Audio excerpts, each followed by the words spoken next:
दोस्तों, क्या होता है दूतावास और क्या काम करता है? एम्बेसी या दूतावास किसी देश में किसी दूसरे देश का वो इमारत या जगह है जो उस बाहरी देश के प्रतिनिधि का काम करती है। ये एक तरह से दो देशों के बीच बातचीत का आसान जरिया है। एम्बेसी में कई अधिकारी तैनात होते हैं जो अपने देश के प्रतिनिधि का काम करते हैं। इन्हें राजदूत या एम्बेसडर कहा जाता है। इनके बयानों का काफी महत्व होता है। ये कई तरह के काम करते हैं, जैसे जिस देश में वे रहते हैं वो उनके साथ अपने देश के किसी नेता की मीटिंग करवाना। वो जो देश के अंदर है तो उस देश में किसी मतभेद हो जाए तो उसका बड़ा रोल होता है। साथ ही उस देश में बसे अपने नागरिकों की भी मदद करते हैं। जैसे अमेरिका में बसे भारतीयों के लिए उन स्टेट के इंडियन एम्बेसी जिम्मेदार होगी। वीजा जैसे मामलों में भी ये काफी मदद करते हैं। दोस्तों, अगर मैं आपको आसान शब्दों में समझाऊं तो दो देशों के बीच पुल की तरह काम करता है। दोस्तों, क्या होगा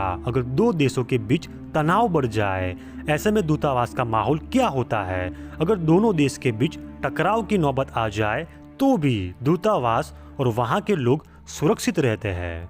आमतौर पर यह माना जाता है कि इन्हें डिप्लोमेटिक इम्यूनिटी दी होती है। ये इम्यूनिटी एक तरह का रक्षा कवच होता है जो एम्बेसी में काम करने वाले लोगों को सुरक्षा देता है। साल 1961 में हुए एविया कनेक्शन ऑफ डिप्लोमेटिक रिलेशन में यह तय हुआ था कि डिप्लोमेट को खास अधिकार मिलें ताकि वे जिस देश में रहे हो वहां सेफ रह सके। देशों के बीच तनाव बढ़ने पर भी उनको सुरक्षित निकाला जाता है। दोस्तों, दूतावास को कब खतरा होता है? हालांकि कई हालातों में इम्यूनिटी खत्म भी हो जाती है। जैसे अगर दूतावास में रह रहे लोगों जासूसी के आरोप में पकड़े गए तो होस्ट कंट्री उन पर मुकदमा भी कर सकती है या फिर दूतावास को बंद कर सकती है। अमेरिका में ह्यूस्टन में यही हुआ था।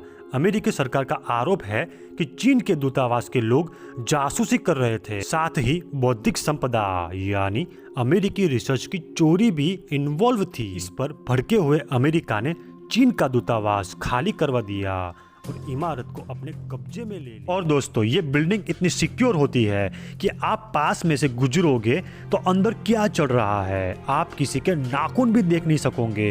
ये इतनी सिक्योर होती है और दूतावास में आप अंदर भी जा नहीं सकते।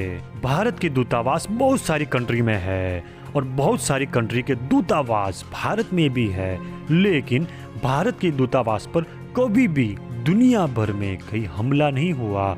लेकिन इजराइल, अफगानिस्तान, ईरान, उन लोगों के दूतावास पर हमले होते रहते हैं। आई होप आपको ये वीडियो इन्फॉर्मेटिव लगी होगी।